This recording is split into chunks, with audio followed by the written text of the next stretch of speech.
Nike. We all know it dominates the shoe market. The company owns 38% of the total market share, and it's outpaced competitors for years.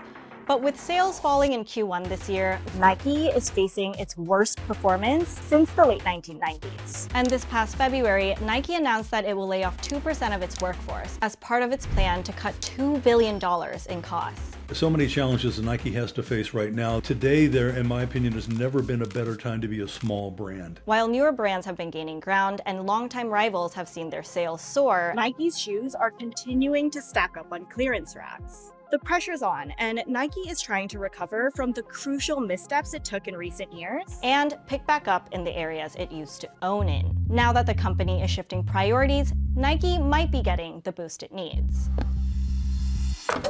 Let's first take a step back and identify one of the biggest factors that led to Nike's current state. During a management shakeup in early 2020, Nike bid adieu to veteran CEO Mark Parker, who started at Nike as a footwear designer in 1979. Under his 16-year leadership, Parker led the company through some of its biggest wins. But when Nike announced John Donahoe would replace him as the company's fourth ever CEO, the company entered a new era. Donahoe's background was quite different from Parker's. A lot of his experience came from leading tech companies. He and other new management members played a big part in advancing Nike's consumer direct acceleration strategy in 2017. This prompted Nike to drastically shift focus in its business model, including a big emphasis on direct-to-consumer channels. You see, back in 2019, Nike saw a lot of growth in e-commerce. By the end of that fiscal year, its sneakers app doubled its number of monthly active users, and sales on the app accounted for roughly 20% of Nike's digital business,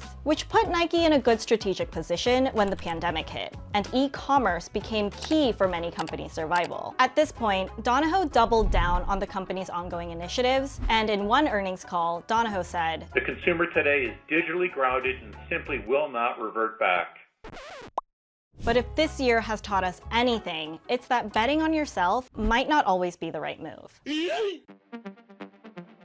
Nike invested heavily in developing its digital presence, including global store concepts and 4 mobile apps, all in hopes for customers to move to Nike's DTC channels. The shoes are much more margin rich at selling via DTC. This shift away from retail was an aggressive move. For context, wholesale brought in revenue of $25 billion for Nike in 2019. So this was a huge decision. But ultimately, Nike severed a third of its relationships with sales partners and cut back on the amount of merchandise it sold to remaining clients. At least at the start, things were looking good.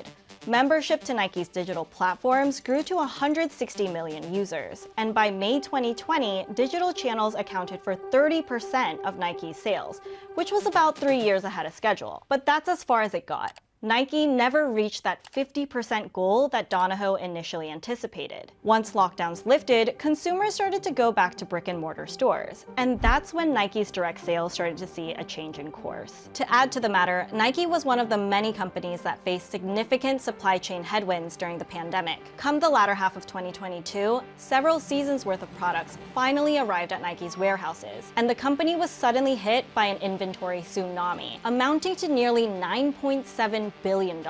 This marked the company's highest inventory level in history and resulted in a 14% drop in share price. It became more and more evident that Nike overshot its DTC potential and needed to re-strategize.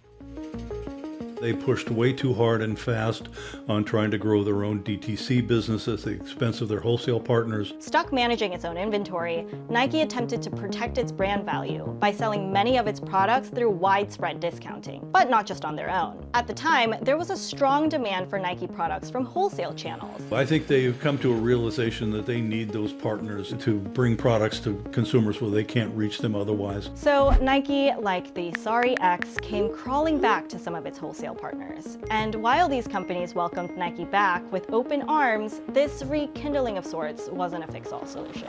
Nike definitely deprioritized some of their opening price point footwear during the pandemic and during this push to DTC. It's starting to come back. I would not tell you that they're back anywhere close to where they had been. Still, Nike generally has strong pricing power, which is largely due to how much thought the company puts into managing the marketplace. I think most brands use a much more channel segmentation presentation, which is a much more blunt instrument. Nike, I think, takes a much more detailed approach and says all the way down to the door front, this is where we're going to put the product for this particular release. To hit revenue goals, Nike decided to churn out some of its top-selling products.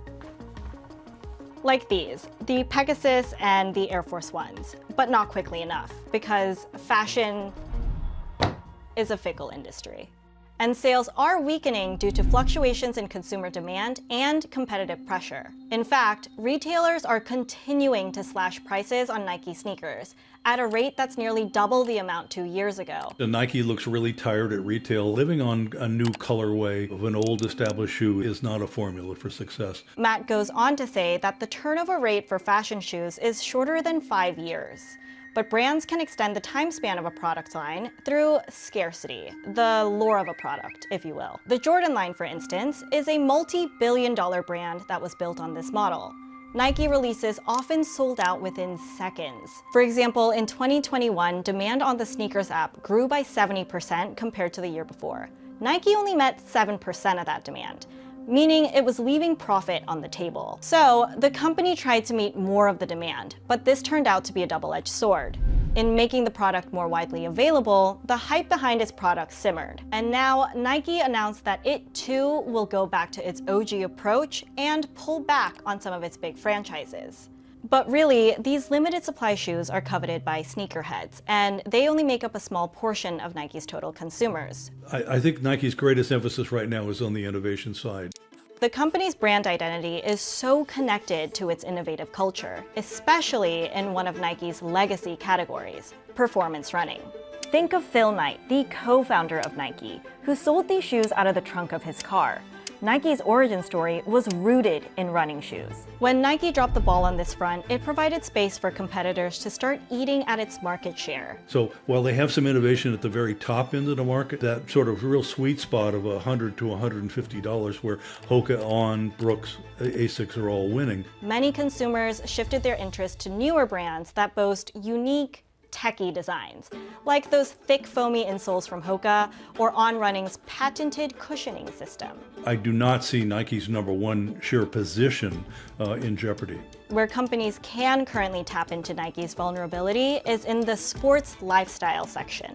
Think of the New Balance 990s or Adidas Sambas or Gazelles that everyone seems to have these days. That's where I would expect Adidas to have its greatest impact on Nike if they are able to grab some share from them. And Nike recognizes that. Back in September, Donahoe reiterated that the company is Focused and mobilized to address areas where we need to raise our game.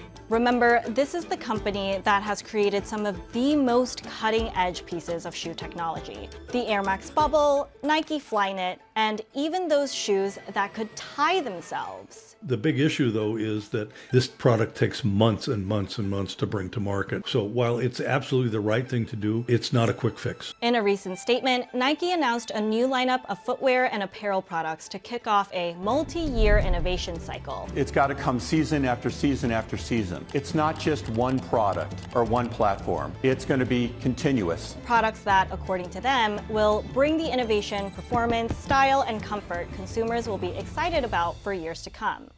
Even though Nike expects revenue to grow just 1% for fiscal 2024, the company is still unmatched within the footwear industry. During Donahoe's time at the helm, sales have grown. Just between 2021 and 2023, Nike saw revenue growth of about 15%. Nike is massively dominant, 4 times the size of Adidas. Meaning Nike can make big swings without taking too much damage. Nike is so big today, they can do whatever they want. Just take a look at how it's recently handled its endorsement deals. After losing Tiger Woods, a partnership that lasted for more than 27 years, Nike didn't just sit idly by.